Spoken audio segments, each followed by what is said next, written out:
What I'm going to share with you today, I believe will be highly useful and valuable to you if you've ever tried to change your circumstances by changing your behavior and your actions, and you didn't get the results that you wanted to get, or you got the results but you couldn't keep them. If your fears and negative beliefs tend to materialize more often than your dreams and desires, if you're deeply confused about how life works at the deepest and most fundamental level, and if you want to know how reality creation works without you having to force it or try to change your circumstances, this training is exactly for you. And in the next 20-30 minutes, I'm going to share with you what I've personally found out about how reality creation works at the deepest and most fundamental level and how you can use that right now. By the way, this is not the law of attraction. It's not what it is. This is physics and psychology, and what I'm sharing with you today is absolutely 100% applicable right now and immediately. You don't have to go and learn psychology, you don't have to go and learn physics or quantum physics. It is applicable to you and to everybody else right now. Now, there is a big misconception that goes something like this. If I want something to happen in my life and create something in my reality, I have to go out and make it happen. And the reality cannot be further from the truth. The idea that you can make something happen, and even more so, the idea that it's up to you to make it happen,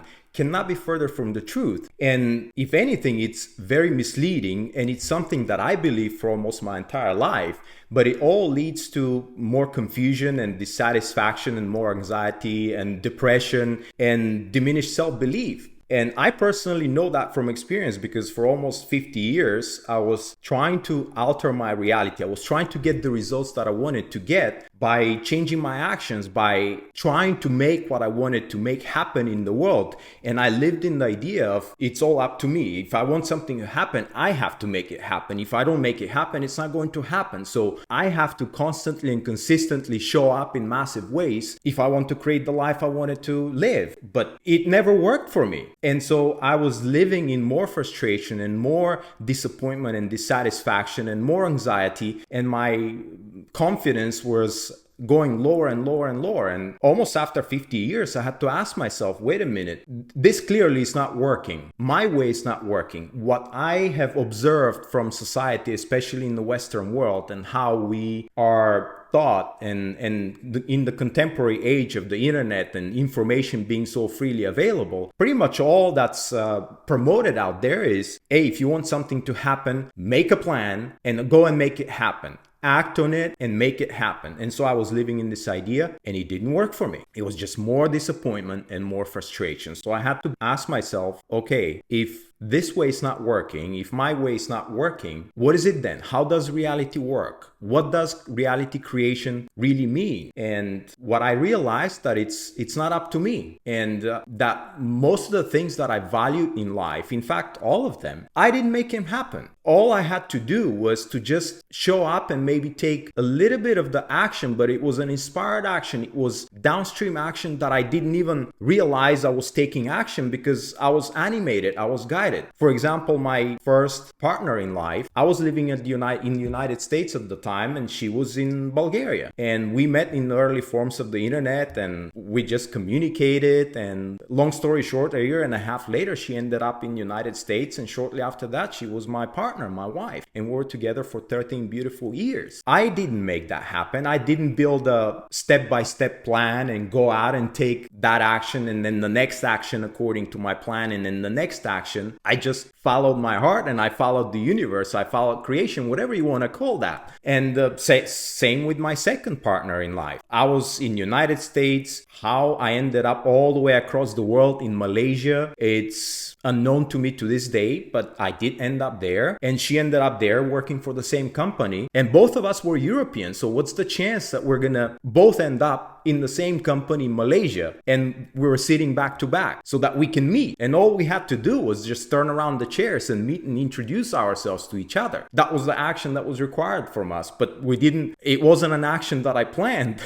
So you see what I'm saying here? The things that we value in life happen not by way of us building a plan and executing on this plan. They happen because we cooperate. I'm thinking about my son. I didn't plan my son, my baby, my child. And anybody here, this has been something I've been thinking about lately a lot. Anybody here who's a parent, and if you think that you make your children, I mean, that could not be further from the truth. Nature is so beautifully orchestrated on its own. I mean, these morphogenic fields and how eyes show up exactly where they should show up and not somewhere else on the back of the baby, how mouth shows up exactly where it shows up. I mean, all of this is beyond comprehension even to the scientists. It's so magical. But yet again, we try to go and make things happen. We try to live in the idea that if something is to happen, it's up to me and I have to go and make it happen. And that leads us to the how-to. We go and look for the how-to. We go look for the person who has the how-to, the strategies, the tactics, the action plans, whatever they teach. And then if it doesn't work, we turn around and go, well, the strategy was not working. Whatever this person is teaching is not working. No, it is working for some people and it isn't working for some other people. So what makes it work for some and it does not make it, or it does not work for other people? So these are the fundamental questions I had to ask myself, and that led me on a whole new path and journey of exploration. And I started exploring science, physics, metaphysics, quantum physics, psychology, spirituality, and I wanted to see where do they crisscross? What do we know from all of these places that I don't know? How does reality creation work? Why do things show up the way they show up? Why do fears show up for most of us and our negative expectations and thoughts materialize, but then our desires and dreams rarely do? Why is that happening? Why does it work for some people and it doesn't work for a lot of other people? Why does it not work for me? And so this exploration led me to these big questions I was asking, led me to an exploration. And what I'm going to introduce to you in the next few minutes is the result of this exploration. It's what I know now, what I believe now, what is my truth. And by the way, to preface it once again, I said this in a previous video, but what I speak today is my truth, but it's not the truth. The truth, the universal truth, could never be known by anybody. And if you want to know more about this, you have to watch that video I'm referring to. So what I'm sharing with you today is strictly my truth and my truth alone. So what you do with this is up to you. So let's start with this. The very first question that we need to ask is, what does creating reality really mean? And that's a deep question. And honestly, I don't know anybody has an answer to this question. I don't know if science has an answer to this question. To my knowledge, it does not. I do not have universal answer. Of course, that's impossible, but I do not have an answer that I say I'm absolutely confident about this. But I'll tell you what my suspicion is. My suspicion is that how we create reality right now in the present moment is directly related to what we observe and what we experience. And what we're going to experience as reality in the future and how we create the reality in the future is directly related to what we believe we will observe and experience in the future. This is my suspicion. What we know from quantum physics, for example, is that everything is in a state of a superposition, meaning that it's not a thing until we interact with it, until we observe it or until we measure it. It becomes a thing, it becomes tangible reality when somebody or consciousness interacts with it. And this is what's been puzzling scientists forever right now. And that reminds me of the famous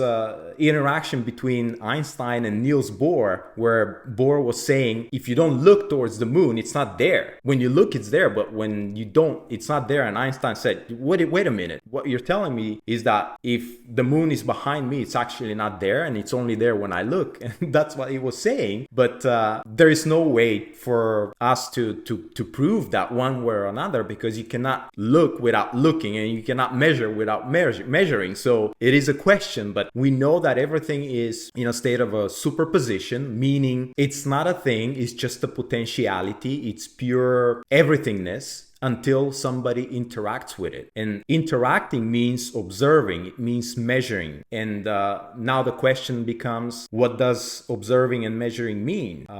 It means a consciousness interacting with it. And by the way, what we observe as our reality is not the reality itself. It's how reality presents itself, to use the words of a brilliant mind, Bernardo Castro, how reality presents itself on our screen of perception. This is all reality is for us. It's what it presents itself, how it presents itself on our screen of perception, which has nothing to do with raw, original reality, and nobody knows what that is. But we know that reality and how it appears to ants is vastly different than how reality appears to us humans, which is vastly different to how reality appears to a fish, for example. It's all different realities, but the point is, reality for each one of us is what appears on the screen of perception for us. In other words, what our five senses can present to us by interacting with what raw reality is. And now the question then becomes, so what decides what presents itself on the screen of perception? And this now it's my theory, my suspicion, it's my personal belief. It's not Bernardo Castro's belief, it's mine. I believe, and all these 50 years of exploration have led me to believe, that what presents on the screen of perception is absolutely and directly related to what we believe we're going to perceive. That's it. And so what we observe and interact with and experience right now is directly related to our beliefs. What we observe, we will observe,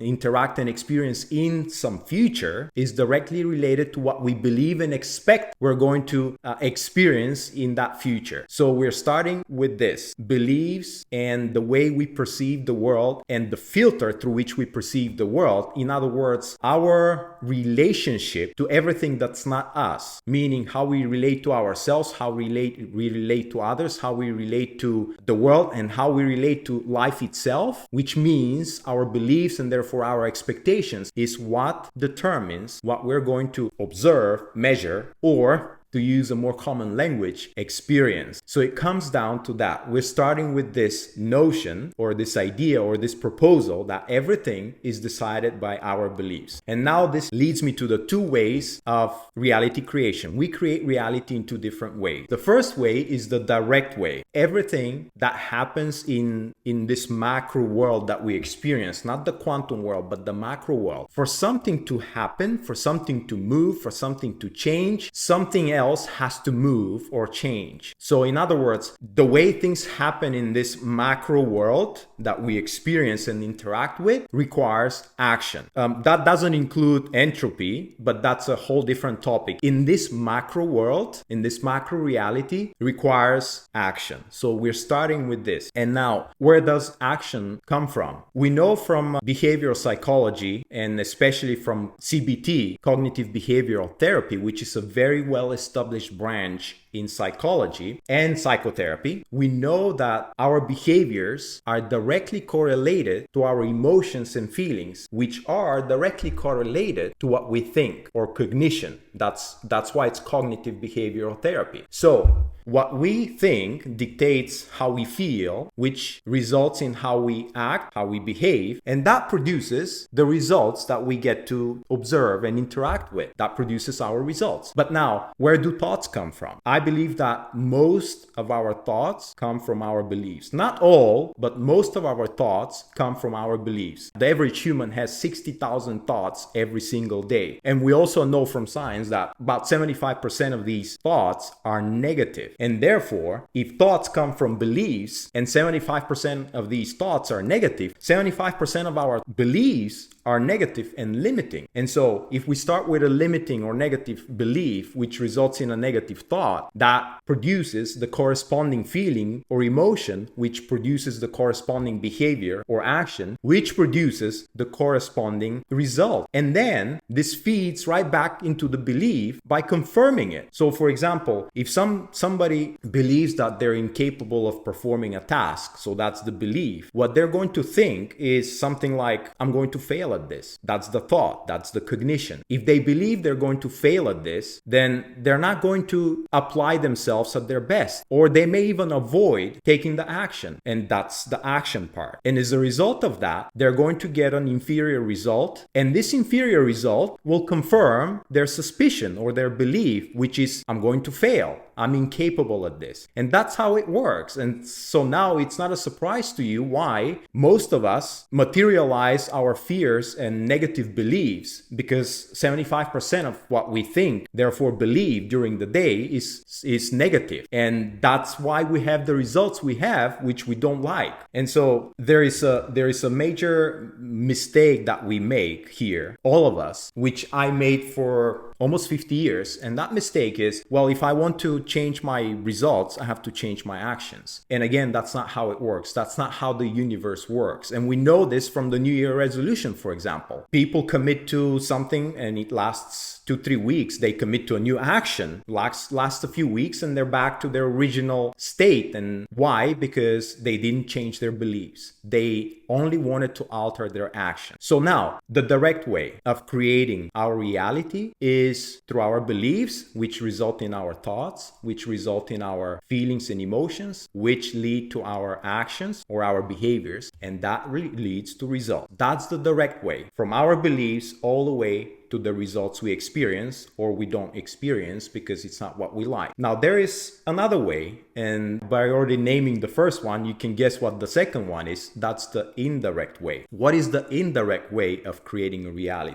In the last 10, maybe 20 years, science and scientists have started to create inroads into what we're really dealing with. We still don't have answers, but they're putting forth theories now that may lead to very deep answers sometime, hopefully in the very near future. Some of them seem very plausible. Science has been moving in a direction that I personally appreciate so much, and it's been giving me answers. And what it appears to be, at least what the leading theories are putting forth right now, is that consciousness is fundamental. And this has been something that mystics and the mystic texts, the ancient texts, have been saying for millennia right now. And now finally, science is beginning to propose that this might be the case, and leading scientists and brilliant minds are exploring this right now, but that their theories lead to that being the case, that consciousness is fundamental. And if you want to know who are these scientists, Donald Hoffman, Federico Fagin, Bernardo Kastrup, you can start with these three and see where that takes you. But this is what has been proposed right now. And to me personally, that's giving pieces of my own puzzle that I didn't have before. And now the picture is beginning to complete itself for me. And if consciousness is fundamental and we're individuated consciousnesses, if that's the word, then everything is interrelated. Everything is connected immediately. And we know this even from the Nobel Prize in Physics in 2022, where we know that for something to happen, we don't need locality or local cause. And we also know that entanglement is real. It's the communication between particles across the universe. But then again, if we also remember that we know from the last 10 years that space and time are not fundamental, and time is a mental construct. It's a mental concept. It's becoming easier to see how instant communication from individual consciousness can become available to the vast consciousness where all of us originate from immediately. Because at that level, there is no space and time. And if you want to imagine what I'm talking about, the best example that I know is, as far as individual consciousness, us, you, me, and the vast consciousness, the fabric of creation itself, the field, the intelligent field, God, whatever you want to call it, that appears to be just pure, infinite consciousness with no beginning and no end. If you want to imagine how we are connected and related, the best analogy is the ocean and the wave. Each one of us, you and I, or you and I exactly, are like waves in the ocean. But we're not separate from the ocean. We just appear for a short while to be something different and individuated, but we always stay connected to the ocean. We arise from the ocean and eventually eventually we retract back into the ocean. We are the ocean. We just, for the majority of us, we forget it for the lifetime that we're here, and we think that we're this separate wave. But you cannot just scoop out a wave and take it over here and say, well, this is still a wave. No, it's not. It's just wet hands. It's not a wave anymore. The wave can only exist as a part of the ocean. So that's the best way to imagine it. So this is how our thoughts get instantly communicated to universal consciousness, and they become instantly available across existence. This is how, because our consciousness is universal consciousness, and scientists are proposing with very good reasons that consciousness, or God, wants to know itself, and it's continuously, or she is, or he is continuously discovering itself through us, through the individual consciousnesses. And so what we believe, think, and experience is absolutely and immediately available to consciousness itself. Now, on another level, our bodies are made of 50 to 100 trillion cells. And what's interesting is that each one of these cells carries the whole genetic information of the entire organism, which means the cells are called holographic. They contain the whole in themselves. But at the smallest levels, at the quantum levels, these cells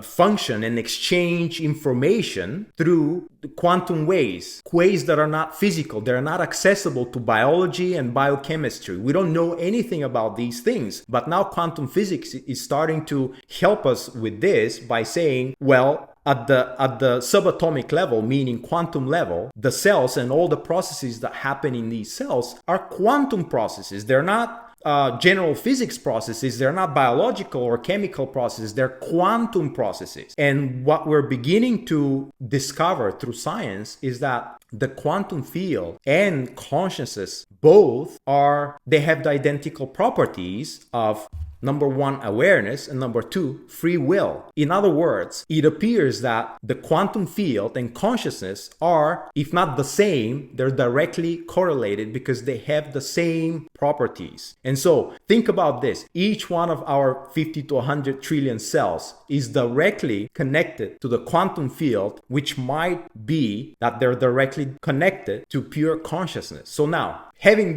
all of this in mind, you can see how plausible it is that whatever we think, whatever we believe and think, our dominant beliefs and thoughts are instantly rippled out to infinity, through entire creation, but especially in the immediate environment. What that means is that our beliefs and our thoughts are immediately communicated with everything and everybody around us, which means that everything and everybody around us is, because reality is in a constant state of harmony. So if something changes over here, everything has to change so everything remains in harmony. There is no way to change something here for somebody to have a thought or a belief without updating the whole system at the same time. This is very crucial to understand and begin to internalize. So a thought that I have immediately changes the entire field, at least around me, which means everybody that I have interact with, will interact with, the people, the circumstances, and the events. And so that now tells you how you don't have to take all the action, because other people will be animated, mostly subconsciously, to meet you halfway, to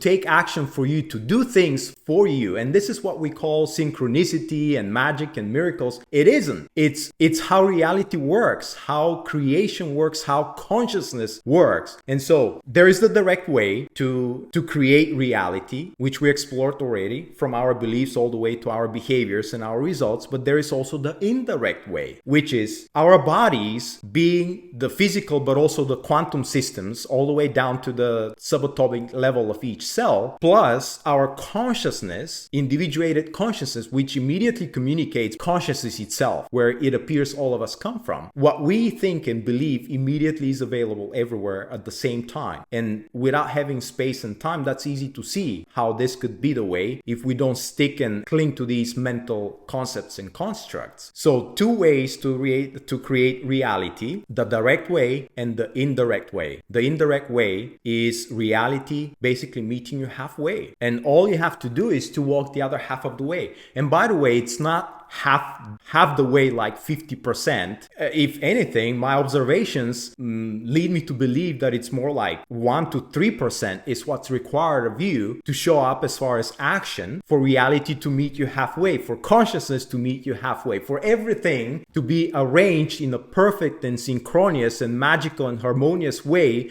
for you to materialize your thoughts, which also includes your negative thoughts, unfortunately. And 75% of what we believe and think is negative. That's why we tend to see our negative thoughts and fears manifest far more often than our desires and dreams. So there you have it. Now, how to master change.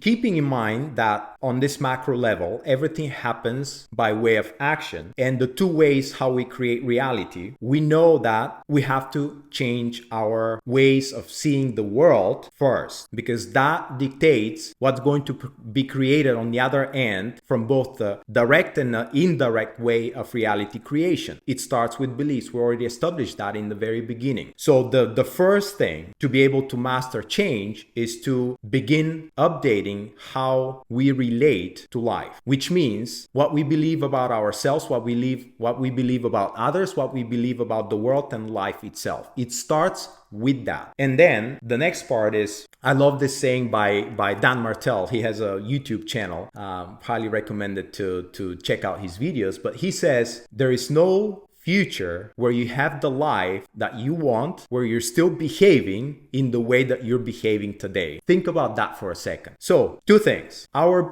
beliefs about ourselves, about others and the world have to change, but that has to ripple through our behaviors as well. So the only way, and this is the important point to remember here, the only way you can tell if you've made the change in your beliefs is if you begin to observe that your actions, in other words, your behavior is beginning to change as well. If you're only meditating and you're visualizing, but nothing is changing in your behavior, maybe reality is gonna have a very hard time meeting you halfway, because you're not walking the other half of the way, or the 1 or the 2% that you are required to show up for, only show up for in an inspired, intelligent way, by taking inspired action when you're called to and when you're given the signal to. So this is it. This is how we create reality. Everything comes downstream from that. But the way to tell if you have made the change on the beliefs level is if you start seeing that your behavior is changing as well. That's it. That's all. Now you have it. So with this, I'm wrapping it up. If you want help with any ideas that I shared here with you in this video, please go to ivannikol.com/chat. No, ivannikol.com/chat. If you want to be exposed to more ideas like this, please go to ivannikol.com/services. This is also how you will know how I can help additionally, other than trainings like this, and most of the ways that I help are free. And finally, if you want to know everything that I'm up to, join my WhatsApp channel, which is a one-way communication channel, no spam, where I make all the announcements about all trainings and all I'm up to as far as giving value to others. The way you can join this WhatsApp channel, which is called Elevate, is by going to ivannikol.com/elevate. You'll find all the links in the description of this video below. That's it. I love you tremendously. I am walking with you on this path of improving and accelerating our lives, which is why we're here for. We're here for having these magical experiences, a lot of them showing up as challenges, which we don't like at the time, but they are exactly what is helping us grow and evolve as human beings, and more importantly as souls. This is the journey I'm on. If you're still watching this, you're on exactly the same journey. We're walking together this journey, and I'm so humbled to walk this journey with you. So thank you very much, and bye-bye. I'll see you next time.